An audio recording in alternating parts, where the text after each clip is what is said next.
Oh, we all know the answer. You sit by the computer and bash the keyboard. Some numbers and symbols fly across the screen. If the bashing is intensive enough, success, you're in. It works on the movies and TV shows. Yeah, it not should really. work the same in real life. Nope. It doesn't. No matter how hard you try, no matter how many keyboards you break, you are not going to break good cybersecurity.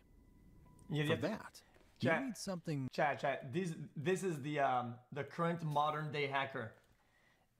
Yes, hello. Yeah, my name is Felix. I would like to speak to a representative, guys. It's just what it is. It's just what it is. Secret. True. And to get that secret, you have to become part of the deepest and darkest community on the internet. Forget your dark web marketplaces and hacker forums. It's deeper than that.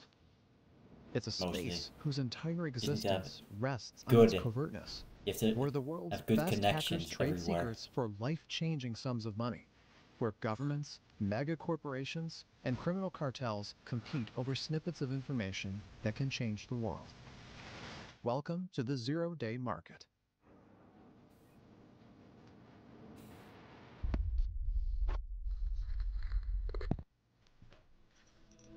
Yo.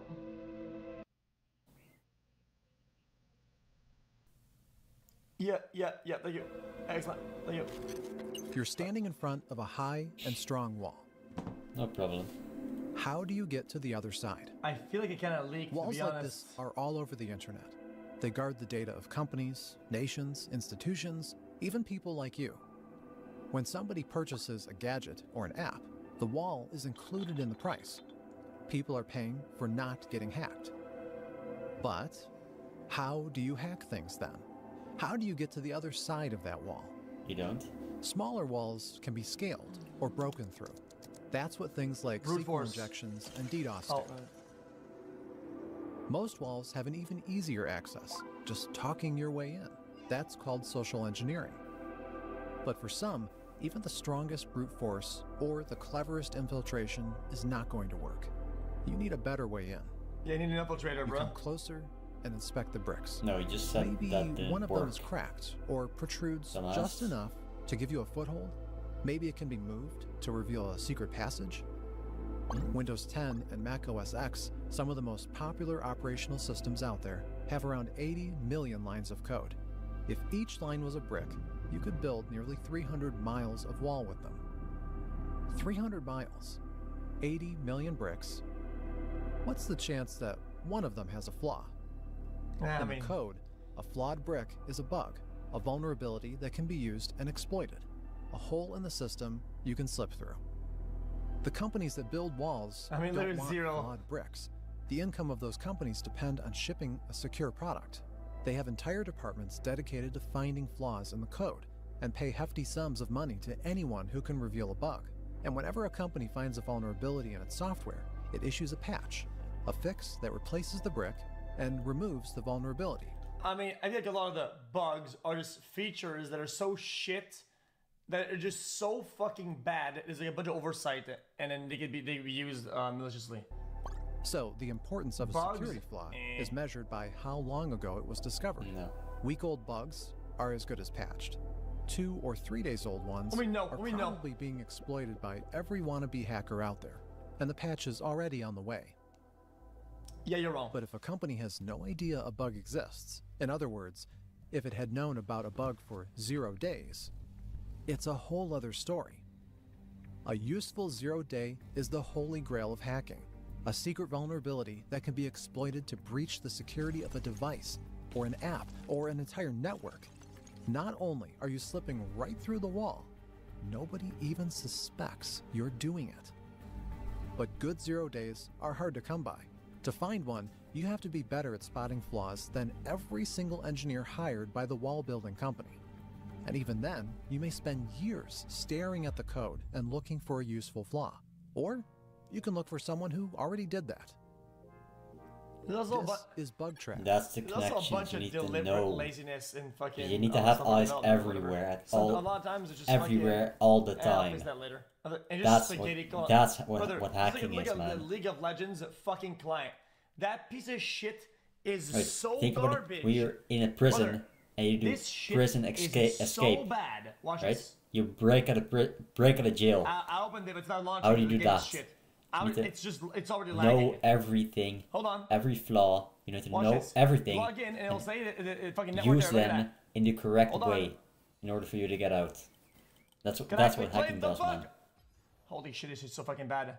Alright, whatever. Oh, if you're a A good mailing one. list that dates back to the early 90s, and the If you place get can caught, find thousands of what it'll used work. to be 0 Of course, the days. stakes aren't as For a high. long Usually it says the time, fucking hacking problem with the most of fucking the time. network hackers or... really had very little interest That's how in you get in. money. And in the beginning, when they would find zero-day exploits, and when I say the beginning, I'm talking about mainly the 90s, they would go to the companies that had written this sloppy software, like HP, Oracle, Microsoft, Sun Microsystems, and they would say, hey, I found this bug in your software. It's a 0 day. By the way, this is Nicole Perlarth.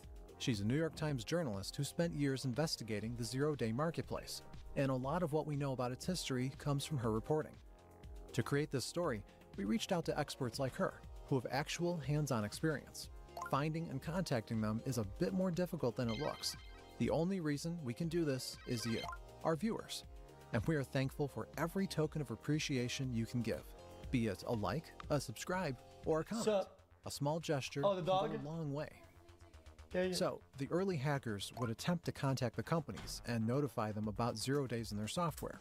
Yeah, man. And the companies, instead of looking at this as, oh, thank you for the free quality assurance, often replied with a letter Guys, from their I had- general I had my counsel foot like saying, that, if you bro. poke Come on, around our man. software again, we'll see to it that you go to prison.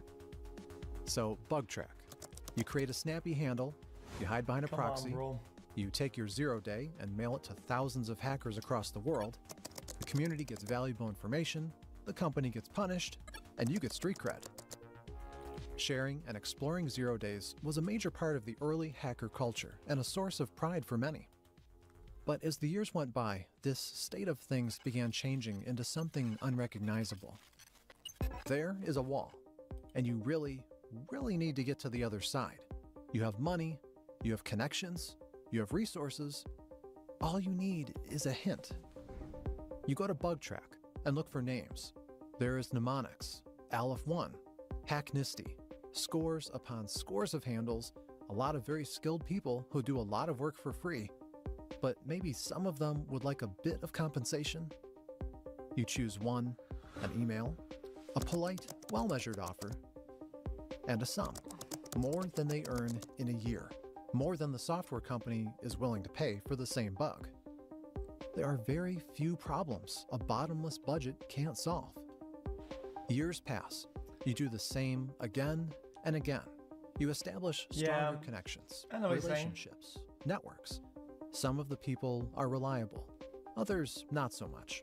You keep the reliable ones close, the dangerous ones even closer. You are not the only one buying, and your contacts are not the only ones selling.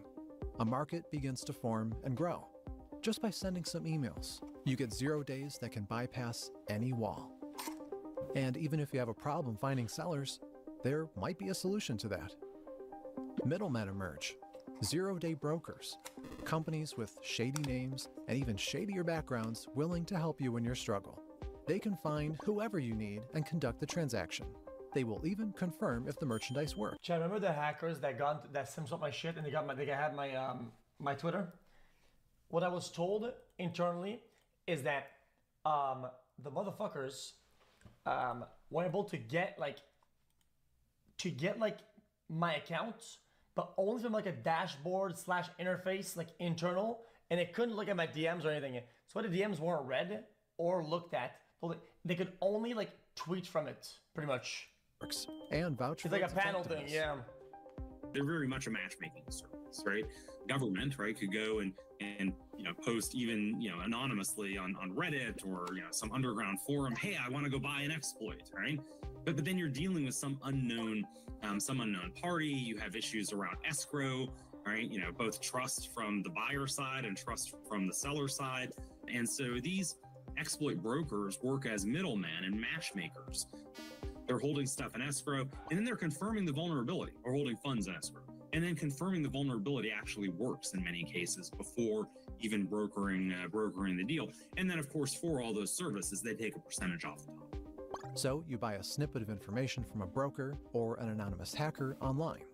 You confirm that the vulnerability works, and you develop an exploit, a piece of malware that can reliably turn one flawed piece of code into a safe passage through the wall. Time to use it. What you are looking at now is an exploit, not an actual one, but a reconstruction a researcher managed to piece together after scraping the remains of an attack on his phone. It's designed to infect iPhones through an invisible iMessage. The user never gets a notification, not even a blip on the screen. A snippet of code just slips in and stays completely silent. It begins working through a particular bug, a flaw that existed in Apple's software for decades, a remnant of a function that has long been discontinued, a deformed brick that once supported a wall but no longer does. After slipping through, the code takes over a small part of the phone's memory, just enough to get some minor things done. Using this memory, the message finds another, larger hole in the wall, another 0 day through which an even more malicious code can be brought through. It's unexploitable from outside, but once you're in, you can use it. The new code is more potent, and it begins a war on the phone's native systems. A short battle rages under the fingers of the unsuspecting user until the invading code uses yet another vulnerability, one that allows it to bypass all defenses. In several seconds, the iPhone is conquered. Finally, one more vulnerability is used to gain access and take over the Safari browser. Now, the phone is at the mercy of the intruder and will report everything the owner does, sees, or hears. A string of 4 0 days, an entire attack chain tied together by some very well-written code, giving you unrestricted access to any iPhone on the planet. The researchers called this chain Operation Triangulation. A weird name for an attack that has 4 prongs, not 3, but who are we to judge? Weird naming aside, these exploits are incredibly potent and incredibly dangerous. And to get that sort of capability, you have to pay the price. Just like with almost anything on an open market, the price is a reflection of the usefulness. I mean, you could One of do the anything. very few glimpses we get into the cost of attacks like Operation Triangulation is a list by Zerodium, a major broker company that actually publishes its prices. According to Zerodium, a 0 day that allows you to bypass a phone's passcode or a PIN nowadays is up to $100,000. A 0 day that allows you to access their chat application, a web browser, or an email could cost up to $500,000. 0 days that give you access to somebody. This is what I should have waited, dude, before wiping my phone when my passcode glitched up.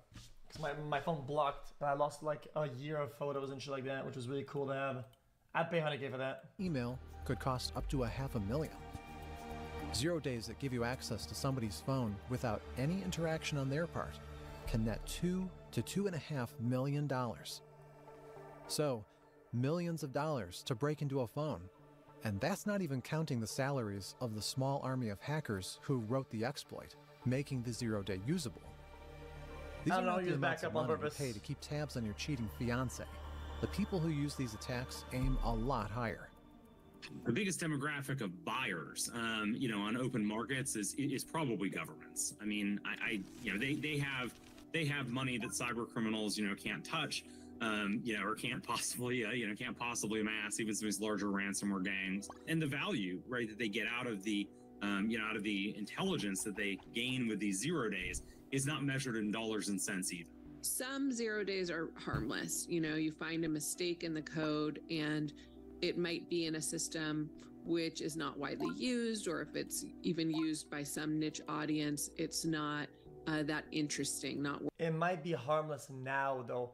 I feel like, yeah, whatever. worth your effort to break into that system. But the systems that hackers and nation states spend a lot of time on right now are iPhone software, Android software, software that touches critical infrastructure, software that touches, like I said, cryptocurrency systems, wallets that could get you a lot of cash in cryptocurrency. We may never know the actual cost of Operation Triangulation. There's only a small handful of broker companies that publish their prices, and countless more that don't. The actual cost of a 0-day, let alone an exploit, can vary a lot.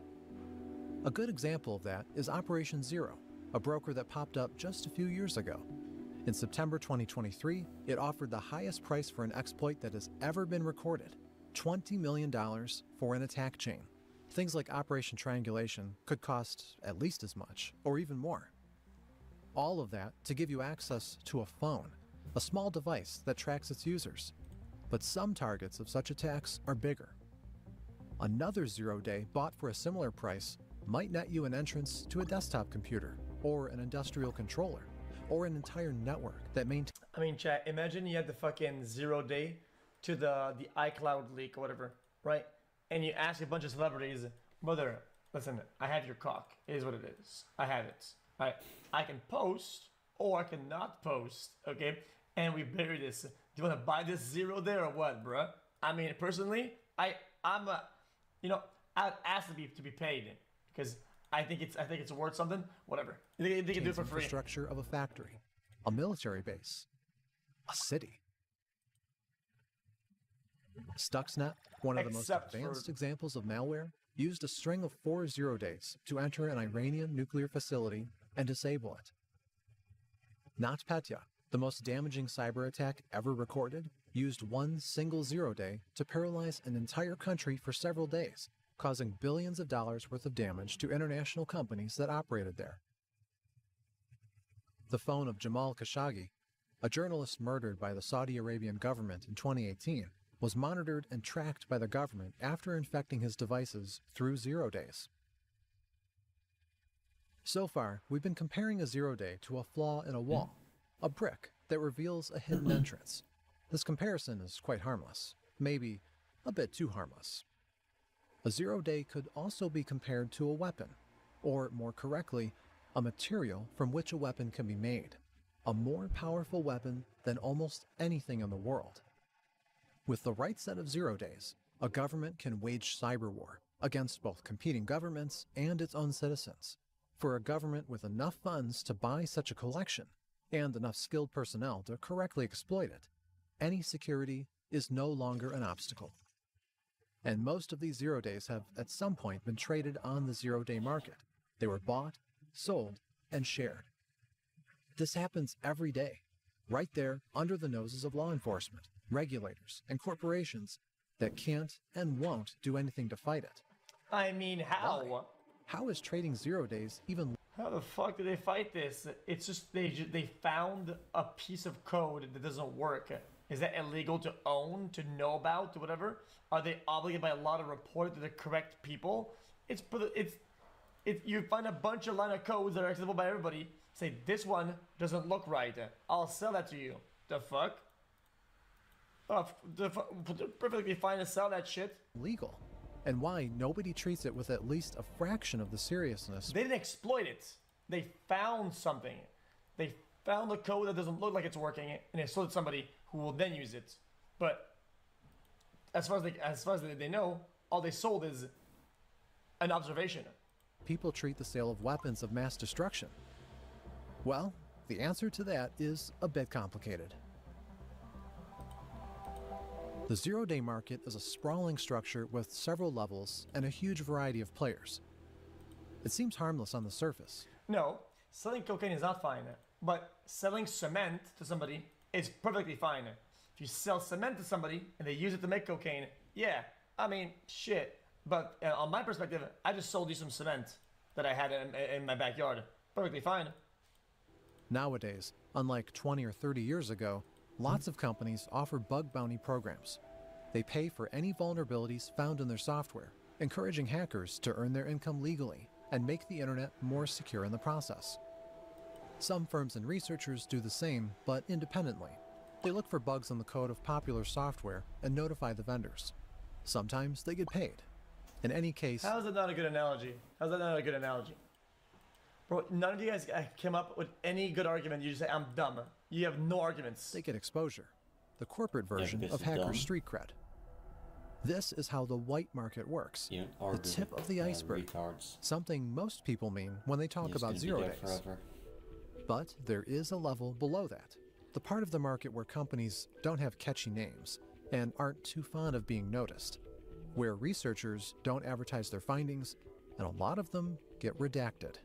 You can go search LinkedIn and find people that are, Let's see it. You sell a nuke to someone because you found a nuke. I came up with a good one. How's the good analogy? It's not a nuke, brother. A nukeable place isn't a nuke, you fucking dumbass. If I find a vulnerability, if I see, hey man, I'm looking at Google Maps and I'm looking over here, there's not a lot of cell towers in this area, right?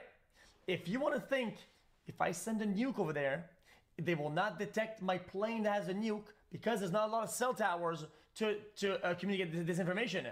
All you're sending this person is the observation that there's not a lot of cell towers in an area. Is that a crime? Is that illegal? Not illegal. Is it a little bit iffy and weird? Yeah, probably. But I mean, they didn't do anything with the information. They just sold a piece of information that's in itself completely harmless. But that hiring contractors, right, that are hiring for vulnerability research, requiring security clearance. That's not an anomaly in the U.S. But make no mistake about it, right? All governments are either researching these or purchasing them, and probably some combination thereof. This is the gray market. Strictly speaking, it's not legal, but it's not illegal either. The governments are investing in research and hiding what they find from the public. They pay the hackers for their silence and use the 0 days for spying and cyber warfare. It's hard to comprehend, morally dubious, and entirely unregulated. But the people that buy it, they could be the creators of the program. They could be the guys that wrote it. So they need to correct it. You can't assume they're always doing wrong. They can do right, good as well. There's a level below that too. Finally, we have the black market, which is sometimes governments, if there are international regulations limiting their ability to buy the exploits on the gray market, a lot of illegal activity goes on black market, and the value is much higher than white market. Could be 10 to 100 times as high for exploits as on the white market. So you will find a lot of international crime networks and organizations, some rogue governments, non-state actors of various types operating there illicitly. Recently, the world witnessed a very telling example of exactly that. This is an app called MoveIt, a file transfer protocol similar to WeTransfer or OneDrive. It has a boring interface and a moderate market share. Safe to say, you've probably never used it. Unless you worked at a major corporation or a government office. Before 2023, most of its clients were the big shots, the likes of Shell, Sony, and the US Department of Energy. In June 2023, Clop, a major ransomware gang, acquired a 0-day vulnerability in MoveIt software. Immediately, it was used to breach the service and steal the data of all its clients. And what resulted was the largest ransomware attack in recent years. Clop's list includes over 2,500 companies and nearly 90 million people, more than the population of such countries as Germany or France. Chad, doesn't ransomware not even work? Like, if you think about it, even if you pay somebody for not release information, there's still like a duplicate or a double, whatever. Isn't just GG? They can still release it at one point or resell it or whatever. No. Clop began extorting the companies, threatening to release their secrets if they didn't pay ransom. We'll never know how many companies budged, but the payouts quite certainly made a lot of criminals very, very rich. All thanks to one single 0-day.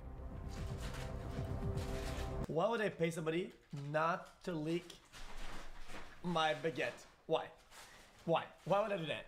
If you really think about it, it gets released, people talk about it, it generates some traffic, people come to the stream, they watch some ads, subscribe, I make money.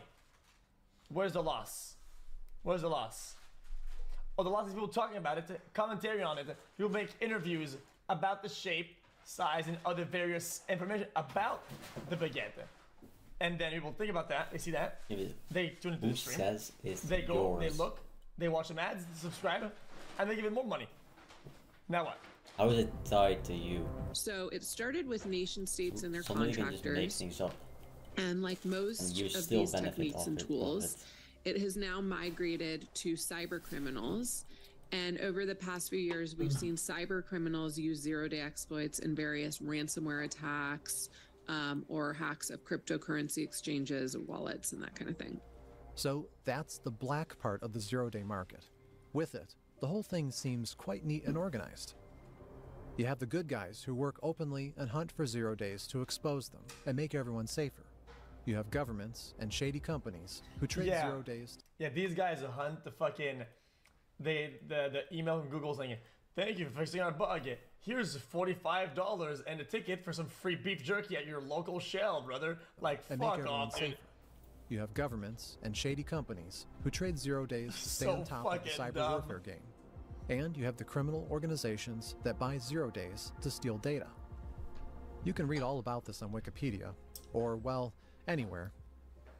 But this structure is clear only from the surface. When you begin looking at the market closer, the lines begin to blur, and things get worse. This is a beer, brother. Let's get back to Operation Triangulation, Trying to get an that exploit buzz that on it. used 4 0 days to gain access to any iPhone. Ugh. This operation was Devilish. discovered after researchers at Kaspersky, a Russian cybersecurity company, accidentally detected its traces on their phones. The researchers admitted it is the most complex and most advanced attack they've ever dealt with. It has all the telltale signs of a state-sponsored hacker army, and a very powerful one at that. At the same time, the Federal Security Service, the Russian analog of America's NSA, announced discovering the same attack patterns on thousands of phones of Russian government officials. The service said they managed to identify the attacker, American intelligence agencies, who spied on Russian citizens Oh, in this yeah, unparalleled surely. international attack. According to the FSB, such an attack had to be coordinated with Apple, which would not allow bugs like those to remain in their systems without any reason. Oh, please. But then there is Operation Zero, the company which offered $20 million for the same attack chain, hinting that the attack is more than possible without Apple's input. Just like with most vendors, we know very little about Operation Zero. But one thing we know, and it's a thing the company is out loud and proud about, is that it sells its exploits only to Russian intelligence agencies and companies. Another thing we know is that it was founded by a former employee of Kaspersky, the same company that was later attacked by Operation Triangulation. Wait. For a citizen of the United States, selling a 0 day to Zerodium, which would pass it on to the NSA, would be the work on the gray market. To sell the same bug to Operation Zero, the citizen would have to enter the black market. And for a Russian hacker who discovered the same 0 day, the situation would be strictly reversed. Contacting Operation Zero would make them a millionaire, and contacting Zerodium would likely land them in jail. But only a small minority of hackers live in the United States or Russia. Every country in the world aims to get an edge in cyberspace, and each one of them sets its own rules in accordance with its alignment. Each one has its own white, gray, and black markets. And thanks to the world being as interconnected as it is, absolutely nothing prevents one government from reaching out to a black market of another. Governments that are not looking for morally dubious things generally use gray and white markets to get those types of vulnerabilities. If they go on the black market, it's really because they can't get to it in any other way, and it gets pretty complicated. Both Zerodium and Operation Zero are pretty straightforward. They sell to their governments and are transparent about it. But when it comes to brokers, those two are an exception. Most companies that trade in 0 days work entirely in the shade. What they sell and who they sell to and who works for them is a total secret. And from what we know, they often use that to blur the lines between the markets even more, either on accident or not entirely so. They may actually, sell to not sanctioned regimes, because that would obviously be illegal, but they probably aren't doing like as much due diligence as you might otherwise, want. And they might even, in some cases, through that lack of due diligence, be working with, some possibly unwittingly with some cyber criminals. But then we have these high profile incidents where groups like Hacking Team, which was based in Milan, Italy, get hacked themselves. And we say, oh, they're selling to African nations that have horrific human rights records, or to Russia, which might not have initially fit these hackers' moral calculus on who's a good country, who's a bad country, who has free press, and who doesn't. And thanks to all this secrecy and all of this blurring, imposing any kind of regulation on the zero-day market, or even going after anybody who crosses the line, becomes nearly impossible. Prosecuting somebody who is, themselves anonymous and who facilitates anonymous purchases is very complicated. Even when you know the parties involved, and no one likes doing that.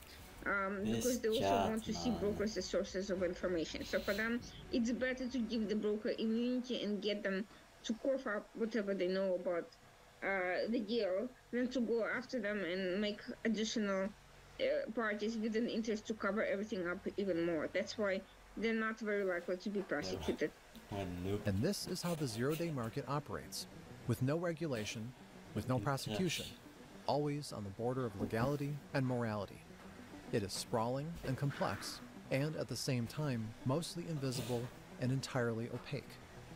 Opaque, For people who first learn about it, it's difficult to have any kind of positive reaction.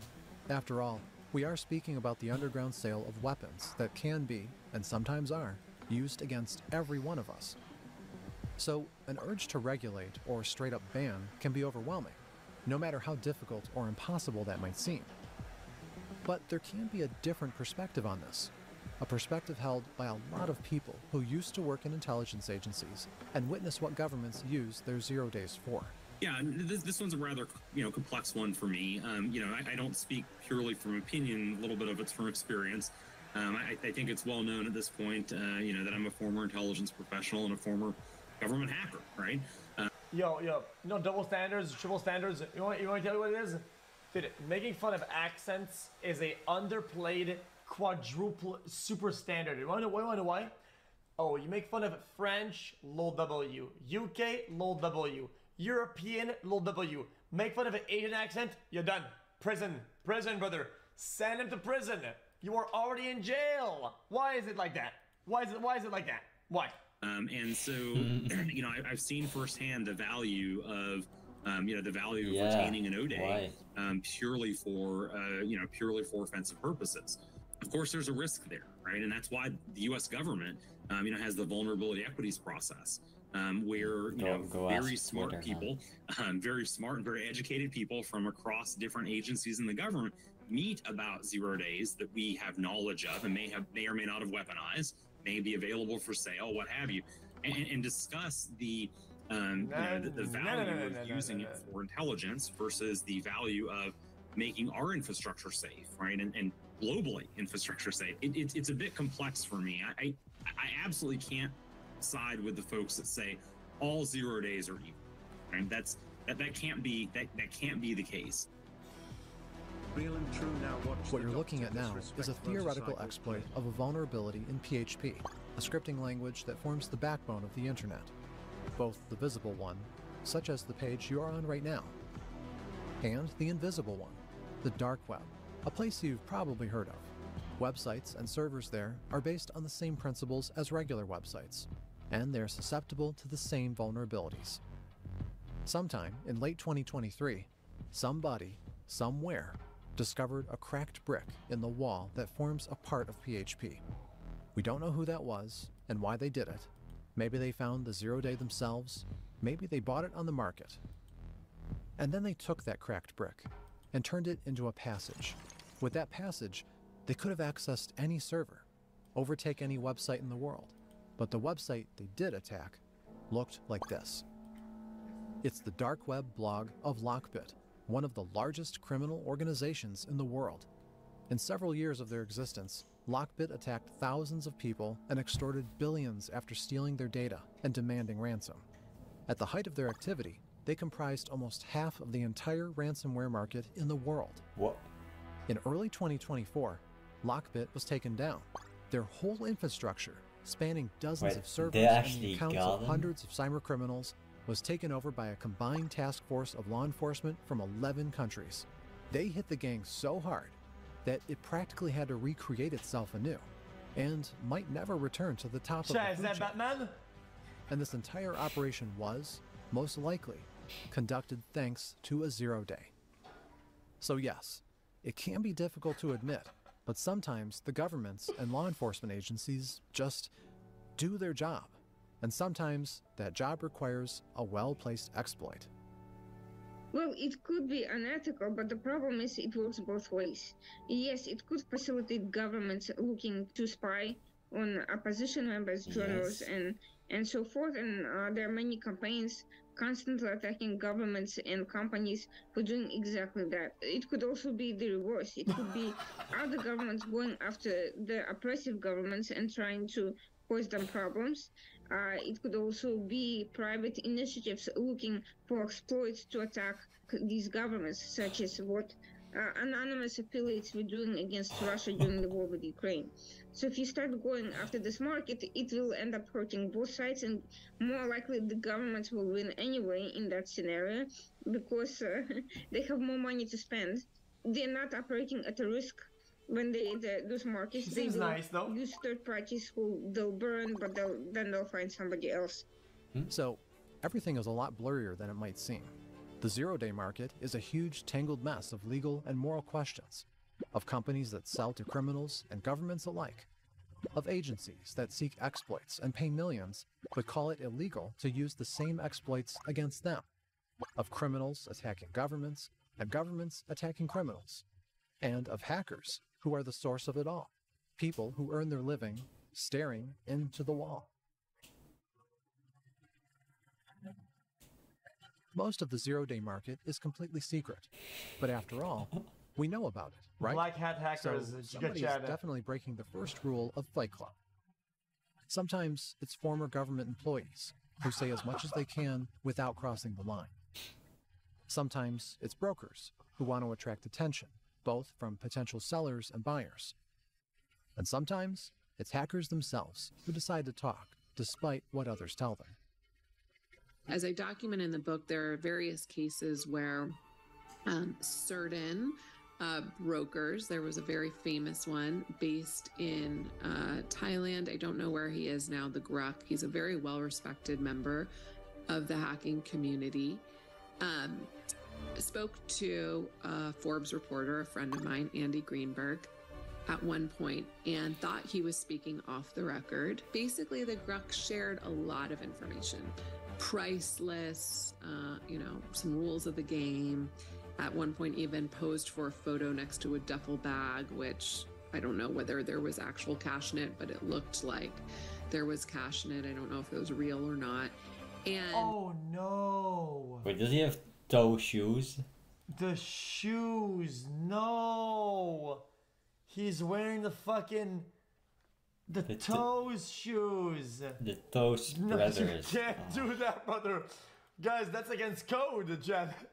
That's not code at I all. don't know if it was real or not. Those people will tell you From what that's I good for you. understand, after Don't that listen, man. appeared, he was visited by Thai You're police. just gonna turn it and into a fucking basically, monkey. according to friends and colleagues of his, lost half his business because there were a lot of governments who Fucking had been buying monkey 0 days shoes, from man. him who said, I don't want to do business with someone who's It's going to fucking pose disgusting. next to a duffel bag of cash. That shit and smells. torture. I bet it That just is smells the like antithesis ass of cheeks, who man. I want to be working with. And so that became a very public example to other 0 day brokers that they Wore would normal do shoes, well to dude. keep their mouths shut. We tried contacting Grug for this story, and it seems he learned his lesson. Just like almost any 0 day seller or broker you can find on the internet, some of them have public profiles, some reveal some details of their operations, some even share their names. But there were. I mean, he thought they were off the record. Let's be honest. This is some fucking scummy ass journalist doing the classic journalist fucking skit, fucking scum lord, and ruining it for everybody else. Let's keep it a bucket.